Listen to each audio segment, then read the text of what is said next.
So my name is Beth Hiley here with Board Game Geek, and I'm sitting with the family affair that is Le Mem Games. Yay! And we're just going to run through the names really quick because we love when companies are a family affair. So I'm Haig. I'm Rob, I never bluff. I'm Sasha, I always bluff. I'm Nairi, I cheat. and I'm Ricky. and they are the fine folks here at Le Mem Games. Yay! Hi, my name is Beth Hiley here for Board Game Geek at Spiel 2012. I'm sitting down with Ricky at Le Mem Games. Hello, very nice to be here. And you are the designer of Coup, which is a great card game. It's been getting a lot of buzz here down in Hall 7. No, we're in 6. Hall 6, thanks. So just tell us a little bit of, since you are the designer, is there any good story behind the design of this game? Yes, we as a family love playing games, but after a lot of worker placement games, we felt we wanted something that's a little bit more aggressive, a little more interactive, and that was short. And a bit of bluffing. And thus Coup was born. Yeah, exactly.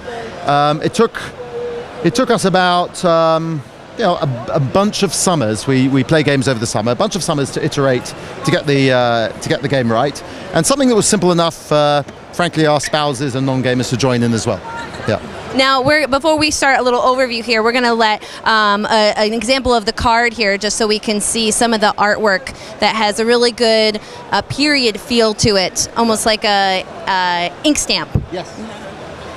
Okay, well, interesting enough, the whole thing was, the illustrations was done by my brother-in-law, who is a professional illustrator, and the design is around an Italian, and the whole theme is around an Italian medieval city. The idea being you're not quite sure who controls whom and who does what, and that there are two routes to victory, through money or information, and you've got to try and get more information or money and eliminate everyone else. Okay, why don't you take us through what a turn might be? Okay, now the game is essentially a kill or be killed game. That you have 2 lives, everyone has 2 lives, and they represent families in an Italian city-state. And your objective is you control certain people in the court, and that your objective is to get rid of the influence of other families. So namely, kill off the other players.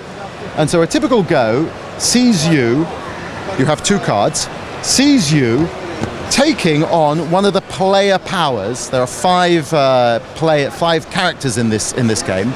Taking on one of the player powers to either amass money or to use their powers to eliminate other people. Now the key of the game is that no one ever knows exactly who you control, so that you could be bluffing about who you control, and it's risky for other people to challenge you. Yeah. Is there a penalty for challenging someone and being wrong? It's a very simple game. If you assume someone a power, if you take a role, and you are challenged, if you don't have that power, you lose a life. If the person who challenges you, if you do have that power, the person who challenges you loses a life. So it's a very simple game where the balance of risk changes throughout the course of the game. Why don't you give us an example of one of the special powers from one of the 5 characters? Sure. Well, there are 5 characters, and the most popular character at the beginning of the game is the Duke. The Duke allows you to amass money quicker. And ultimately, the more money you have, the quicker you can spend it on a coup to get rid of other families. Another character is the assassin. The assassin doesn't help you amass money, but it's cheaper to kill other people. Now, how many players does this game support? Well, this game takes really 3 to 6 players in the box, but if you have a couple of boxes, you can play up to 12. Now, do you recommend that, does it feel a bit better with more players? Actually, while we have played it 8 or 10, a smaller group is better because then you get the dynamic.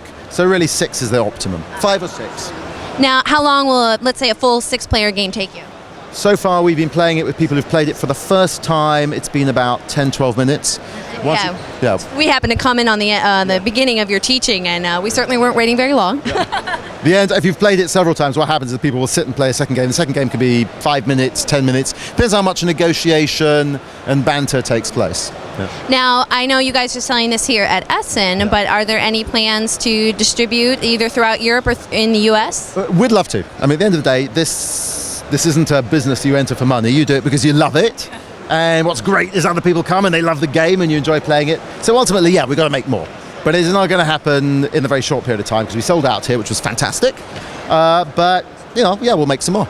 All right. Well, hey, you should go rate the Coup if you really want to get that published somewhere else in the Europe or the United States. Yeah, please do. Thanks a lot. Well, Ricky, thank you so much for taking the time to show us Coup. Thank you. Thanks a lot.